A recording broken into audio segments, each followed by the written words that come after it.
Assalamualaikum warahmatullahi wabarakatuh. Perkenalkan, nama saya Ida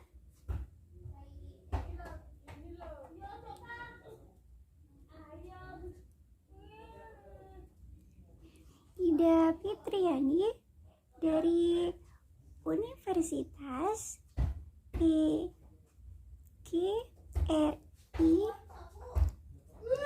Argo Puro Jember dengan NIM 221F10096 kepada Bunda Sugiyartati SPD MPD yang telah memberikan saya tugas tentang UAS anak tunalaras. Terima kasih saya ucapkan kepada beliau yang telah memberikan saya bimbingan dalam penyelesaian tugas video ini.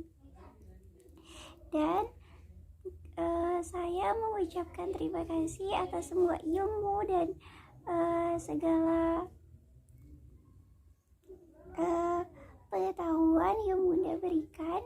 Semoga bisa bermanfaat bagi saya dan masa depan saya. Baiklah, saya akan memulai video saya. Baiklah, pada video tugas UAS ini saya akan membahas tentang pendidikan anak tunalaras. Anak berkebutuhan khusus, salah satunya adalah tunalaras. Saya akan mengulang kembali tentang apa sih tunalaras itu. Tunalaras adalah anak-anak yang mengalami gangguan emosi dan gangguan perilaku. Keadaan yang dialami oleh anak tersebut dapat menimbulkan gangguan pada dirinya, baik dikarenakan emosi yang dialami terlalu kuat, seperti misalnya rasa sedih dan emosi yang dapat menimbulkan konflik, misalnya terlalu sering marah,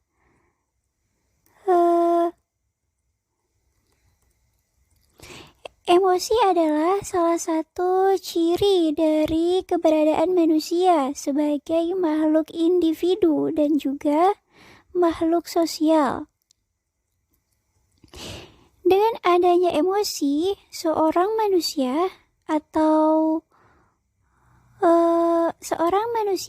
akan mempunyai sebuah dinamika kehidupan. Seorang yang tidak memiliki emosi atau terlalu emosional akan sulit diterima oleh lingkungan karena sikapnya yang berlebihan atau tidak peka terhadap orang lain. Sehingga begitu pentingnya emosi bagi kehidupan manusia. Salah satunya dengan cara mengendalikan emosi manusia tersebut, yaitu dengan memberikan pendidikan dan penerimaan sejak usia dini. Bentuk pendidikan anak berkebutuhan khusus, salah satunya tunalaras, dapat diselenggarakan di SLB khusus untuk anak tunalaras, yaitu SLB. Macam-macam bentuk penyelenggaraan pendidikan anak tunalaras atau gangguan emosi atau perilaku adalah sebagai yang pertama.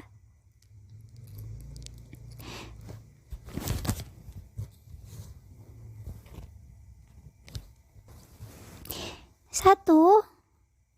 Penyelenggaraan bimbingan serta penyuluhan di sekolah reguler.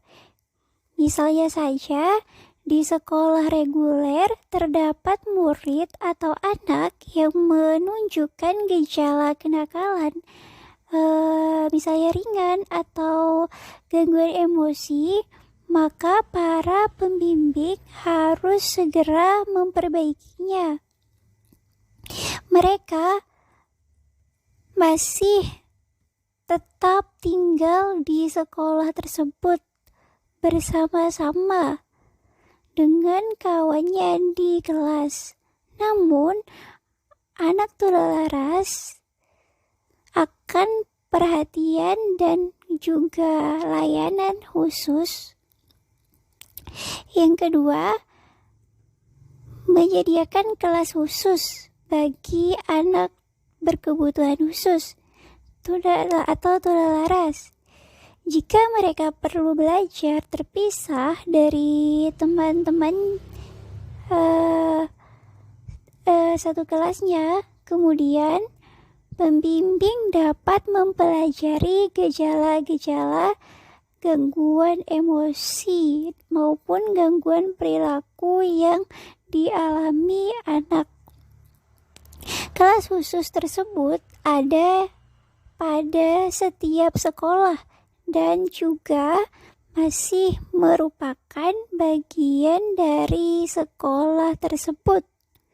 Kelas khusus bagi anak tulalaras tersebut dipegang oleh seorang pendidik dengan latar belakang PLB atau pembimbing maupun penyuluh, yaitu seorang guru yang cakap dan mampu mendidik anak berkebutuhan khusus. Yang ketiga, sekolah luar biasa atau disingkat dengan SLB. Bagi yang tulalaras tanpa asrama yang ditujukan untuk anak berkebutuhan khusus atau tulalaras, proses belajarnya perlu dipisahkan dengan teman yang lain karena gangguan emosi dan gangguan perilakunya yang sudah cukup berat atau bahkan merugikan teman-teman seusianya. Yang keempat, sekolah dengan asrama. Sekolah ini ditujukan bagi anak berkebutuhan khusus yang kenakalannya sudah terlampau berat sehingga mereka harus dipisahkan dengan teman-teman maupun orang tua mereka. Oleh sebab itulah mereka harus dikirim ke asrama untuk mendapatkan pendidikan. Hal ini juga bermaksud agar anak secara kontinu bisa terus mendapatkan pendidikan dan bimbingan. Adanya asrama untuk anak berkebutuhan khusus tulalaras adalah sebagai keperluan penyuluhan. Tujuan diselenggarakan pendidikan bagi anak tulalaras adalah untuk membantu anak tersebut. Dengan adanya sekolah bagi anak tulalaras, berarti ini sangat membantu bagi para orang tua anak yang sudah kewalahan dalam mendidik putra-putrinya. Membantu para guru yang selalu diganggu apabila sedang mengajar dan mengamankan kawan-kawannya terhadap gangguan anak. Pendidikan bagi anak tulalaras sebaiknya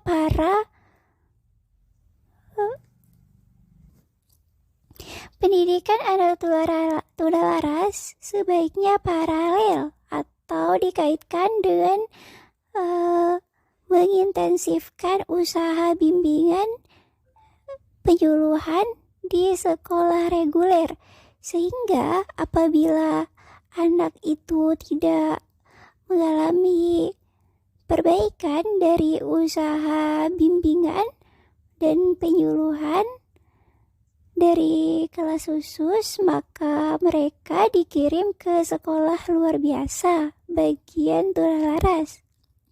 Cara mendasar pendidikan jasmani adaptif adalah sama dengan pendidikan jasmani biasa. Pendidikan jasmani merupakan salah satu aspek dari seluruh proses pendidikan secara keseluruhan.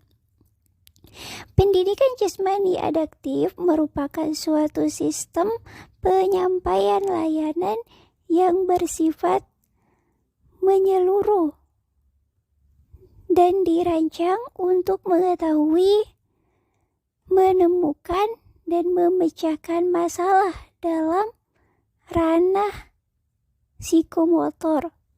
Hampir semua jenis ketundaan anak berkebutuhan khusus memiliki problem yang dalam ranah psikomotor.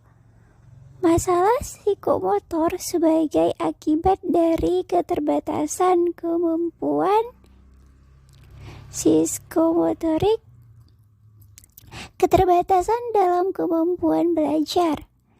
Sebagian ABK bermasalah dalam interaksi sosial dan tingkah lakunya. Dengan demikian, dapat dipastikan bahwa peranan pendidikan jasmani bagi anak berkebutuhan khusus sangat besar dan akan mampu mengembangkan dan mengkoreksi kelainan dan keterbatasan tersebut. Dalam hal ini adalah bagi mereka para penyandang tularas, media pembelajaran termasuk juga sebagai bentuk dari cara untuk mengembangkan bakat anak tularas.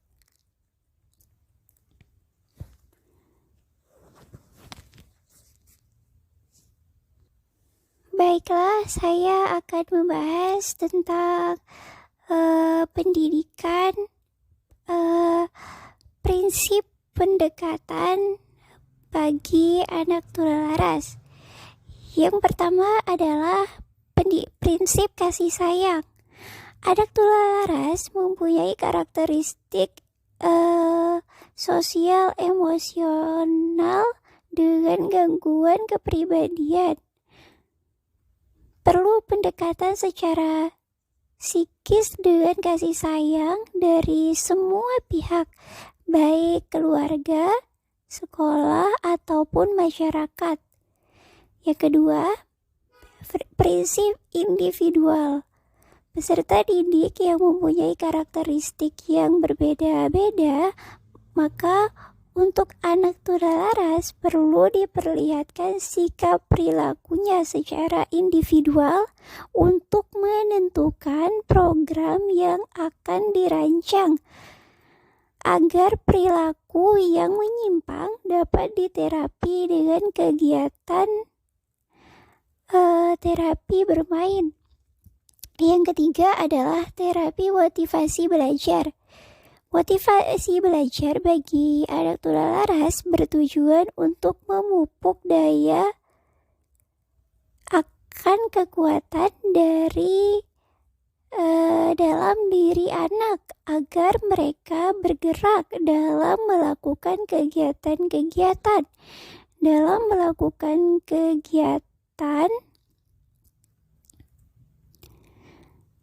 Dalam melakukan terapi bermain untuk membangkitkan motif belajar dengan cara memberikan materi yang menarik, media yang sesuai, metode yang tepat, dan cara menyampaikan pembelajaran yang komunikatif. Yang keempat, prinsip belajar kelompok. Anak tularas mengalami gangguan sosial emosional, perlu pendekatan dengan cara belajar dalam kelompok untuk mengembangkan rasa kebersamaan, menghargai pendapat orang lain, tenggang rasa, dan bekerja secara gotong royong. Bila anak tularas sulit beradaptasi, diperlukan tindakan modifikasi tingkah laku secara khusus dan terus-menerus sampai dia dapat menyesuaikan diri dengan lingkungan. Selanjutnya kita akan membahas tentang pendekatan terapi bagi anak tularas. 1. Pendekatan psikoanalisis. Pembelajaran dengan psikoanalisis membantu mengungkapkan hal-hal yang mendasari patologi mental dalam usaha untuk meningkatkan fungsi kejiwaan yang tercermin dalam tingkah laku dan prestasi. 2. Pendekatan psikologi pendidikan.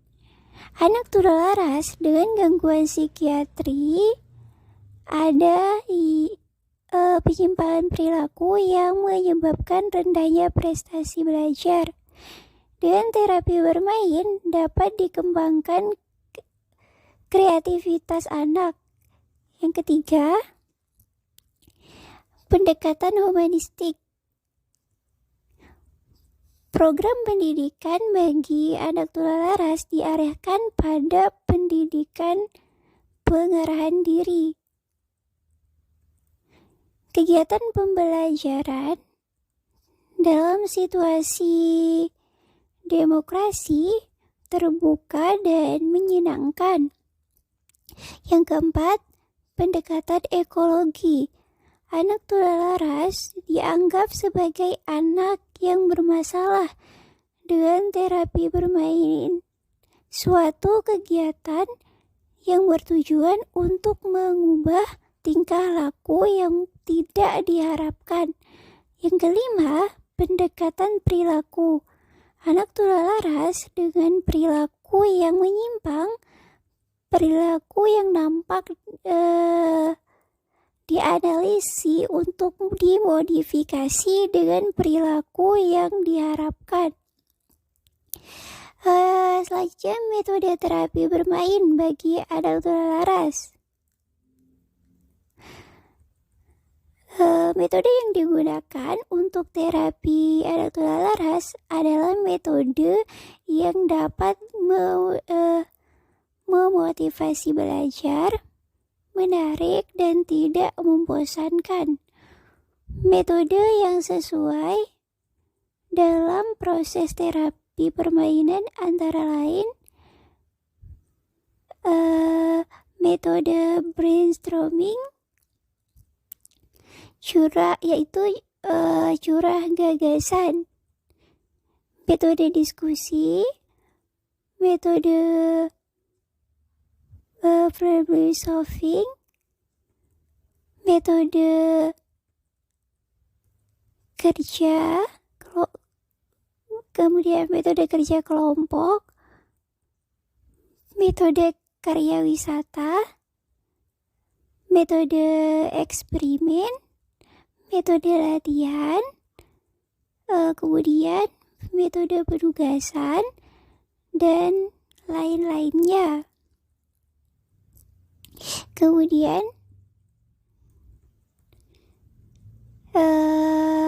evaluasi. Evaluasi ini bertujuan untuk mengetahui sejauh mana sih terapi permainan yang telah diberikan sesuai dengan tujuan yang diharapkan. yang dilihat melalui perubahan dari objek terapi. Proses dari pelaksanaan evaluasi diamati dari sebelum proses belajar dilakukan hingga akhir kegiatan. Jenis evaluasi yang digunakan untuk terapi permainan antara lain: 1. Evaluasi sikap, yakni evaluasi untuk mengetahui perubahan sikap mental. Dilakukan sebelum atau selama sampai sesudah kegiatan berlangsung. Alat yang digunakan antara lain daftar skala sikap, interview, kemudian yang kedua evaluasi minat dan bakat yang ditujukan untuk mengetahui minat dan bakat anak. Alat yang digunakan adalah alat-alat di permainan, keterampilan, dan alat-alat olahraga. 3. Evaluasi kemampuan yang dimaksudkan untuk mengetahui kemampuan masing-masing anak yang meliputi kemampuan mental, intelektual, dan fisik yang di dalamnya termasuk kemampuan otot dan alat koordinasi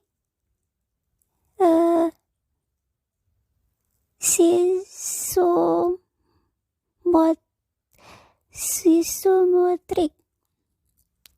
Yang keempat adalah evaluasi sosial yang digunakan untuk mengetahui atau hubungan sosial anak, tulalaras, sesama teman, guru, orang tua, dan masyarakat.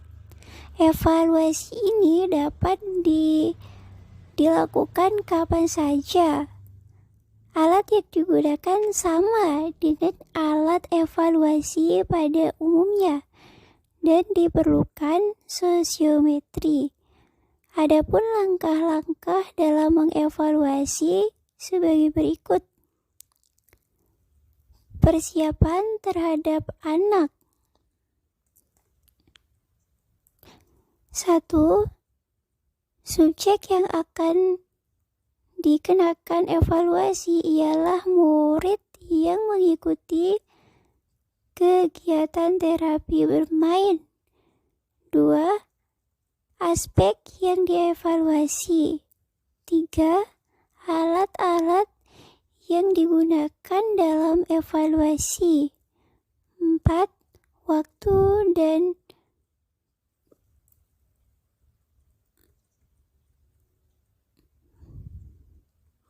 penjualan.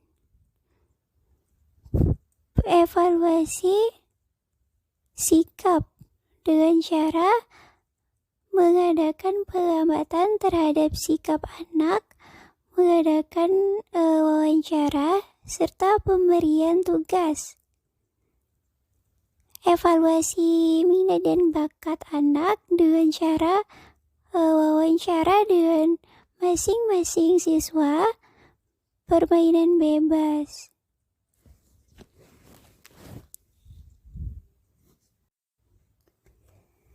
Kemudian ada beberapa faktor yang menyebabkan anak mengalami tulalaras.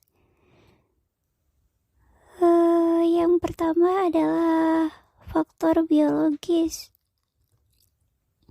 Perilaku dan emosi seseorang dapat dipengaruhi oleh beberapa faktor dalam diri sendiri. Faktor tersebut yaitu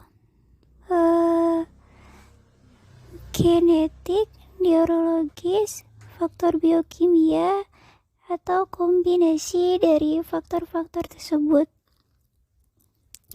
Faktor biologi dapat terjadi ketika anak mengalami keadaan kurang gizi, mengidap penyakit psikotik dan trauma atau disfungsi pada otak. 2. Faktor keluarga. Faktor dari keluarga yang dimaksud adalah patologis hubungan dalam keluarga. Misalnya, tanpa disadari hubungan dalam keluarga yang sifatnya interaksional dan transaksional sering menjadi penyebab utama permasalahan emosi dan perilaku pada anak.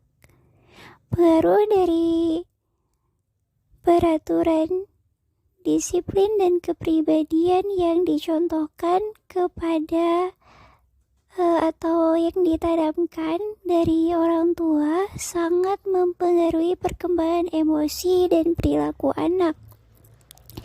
3. Faktor sekolah. Ada beberapa anak yang mengalami gangguan emosi dan perilaku ketika anak mulai bersekolah.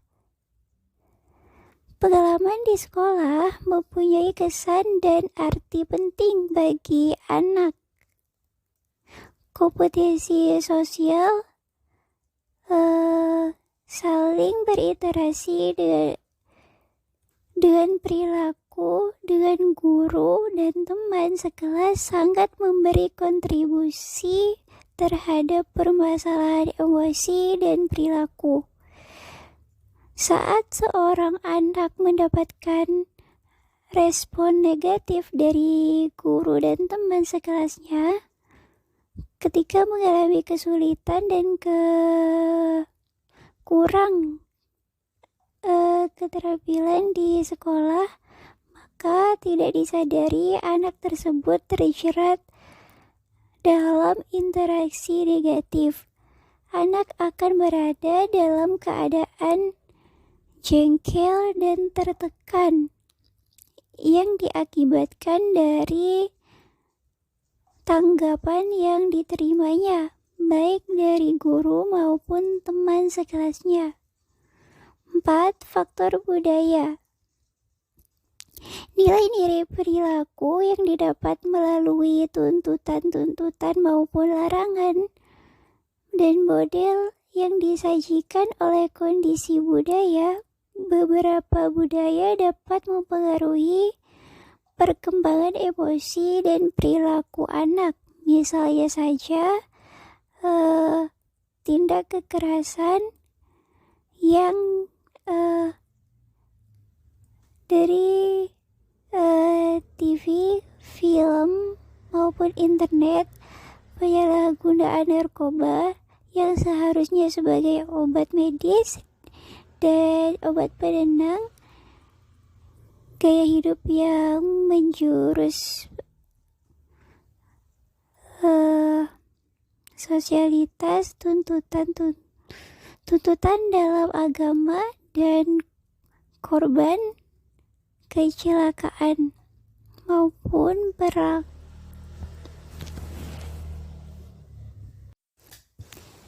Perkembangan anak tulalaras.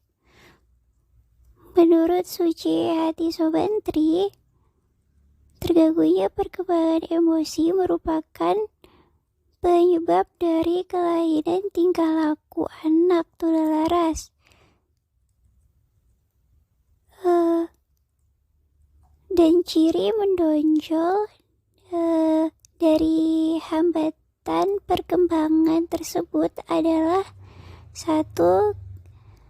Kehidupan emosi yang tidak stabil. 2. Ketidakmampuan mengekspresikan emosi secara tepat. Dan 3. Pengendalian diri yang kurang, sehingga anak tulalaras sering kali menjadi sangat emosional. Terganggunya kehidupan emosi ini terjadi akibat ketidakberhasilan anak dalam melewati fase-fase perkembangan. Kematangan emosional anak tulalaras ini ditentukan dari hasil interaksi dengan lingkungan, di mana anak belajar tentang bagaimana emosi itu hadir dan bagaimana cara untuk mengekspresikan emosi-emosi tersebut. Perkembangan emosi ini berlangsung secara terus-menerus sesuai dengan perkembangan usia. Jika dibiarkan dan tidak ditangani, berbagai hambatan perkembangan tulalaras ini akan mengakibatkan mereka semakin kesulitan dalam bersosialisasi. Anak tulalaras akan menjadi sulit untuk berperilaku dewasa dan akan mengalami kemunduran sikap-sikap sosial dan emosional. Kondisi emosi anak tulalaras cenderung tidak stabil, dan ketidakstabilan aspek emosi ini dapat dilihat pada tingkah lakunya dalam kehidupan sehari-hari. Wujud konkretnya adalah sering menampakkan perilaku yang menyimpang seperti mudah tersinggung, sedih, acuh tak acuh, keras kepala dan merasa cemas, agresif, menarik diri dari pergaulan, dan sebagainya.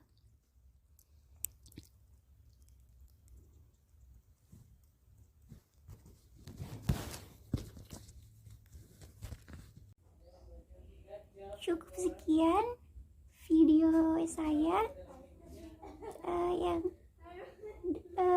saya mohon maaf yang sebesar-besarnya, dan